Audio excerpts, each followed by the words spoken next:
You know Guntur बोल के एक शहर है నేను ఇక్కడ కొట్టాననుకో రీసౌండ్ ఉద్దరాత సిల్వర్ స్క్రీన్ మీద ఒక రేంజ్ లో పేలిన మాస్ డైలాగ్ ఇది. ఇప్పుడు అదే గుంటూరు పొలిటికల్ స్క్రీన్ మీద ఇలాంటి డైలాగ్ ని రీసౌండ్ రేంజ్ లో రిపీట్ చేస్తున్నాయట టీడీపీ వైసీపీ. పడిపోయింది నిజమే, అయినా పడినా నాదే పై చెయ్యి అంటున్నాయట రెండు పార్టీలు. ఇంతకీ గుంటూరులో ఏం పడిపోయింది, పడేసుకున్నది ఎవరు, అసలు టీడీపీ వైసీపీలో పై చెయ్యి ఎవరిది, ఏ విషయంలో? ఏపీ ఎన్నికల సమరంలో టీడీపీ వైసీపీ స్పెషల్ ఫోకస్ పెట్టిన జిల్లాల్లో గుంటూరు ఒకటి.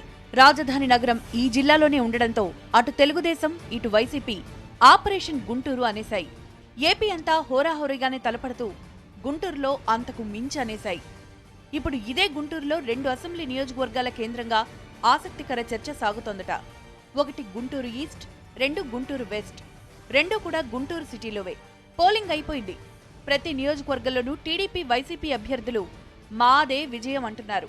ఇక గుంటూరు కేంద్రంగా ప్రత్యేకంగా చెప్పుకోవాల్సింది ఏముందంటే ఖచ్చితంగా ఉందంటున్నాయి రాజకీయ వర్గాలు. గుంటూరు జిల్లా మొత్తం మీద తక్కువ పోలింగ్ శాతం జరిగిన నియోజకవర్గాలు గుంటూరు ఈస్ట్, గుంటూరు వెస్ట్.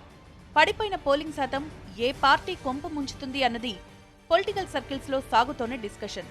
అయితే 2 పార్టీలు మాత్రం పోలింగ్ శాతం పడిపోవడం వల్లే తాము గెలుస్తామంటూ ఎప్పట్లానే గెలుపు పాట పాడుతున్నాయి.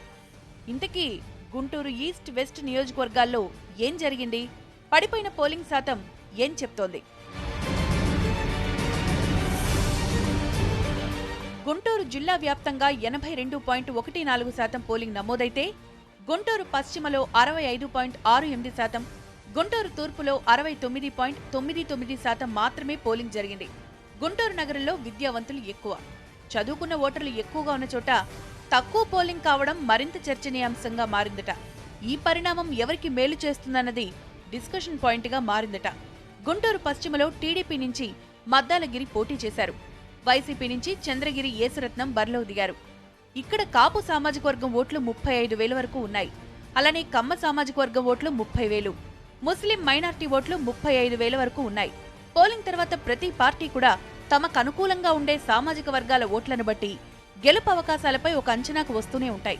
కానీ ఇక్కడ విద్యార్థికులు ఎక్కువగా ఉండడం, పోలింగ్ తక్కువ జరగడంతో కొత్త కోణంలో గెలుపు అవకాశాలను విశ్లేషించుకునే పనిలో పడ్డాయట టీడీపీ వైసీపీ.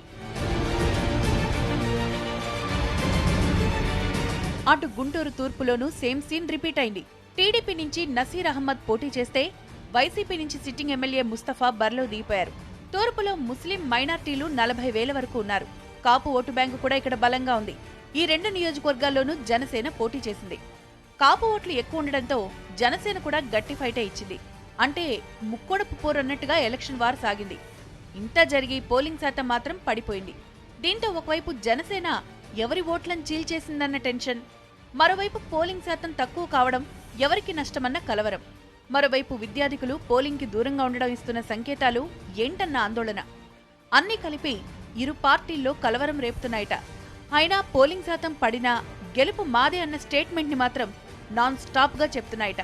చదువుకున్న వాళ్లు ఓట్లు ఎక్కువ వేయలేదు కాబట్టే మేం గెలిచామన్న మాట చెప్తే మరో అర్థం వస్తుందని భావిస్తున్నారు ఇరు పార్టీల అభ్యర్థులు.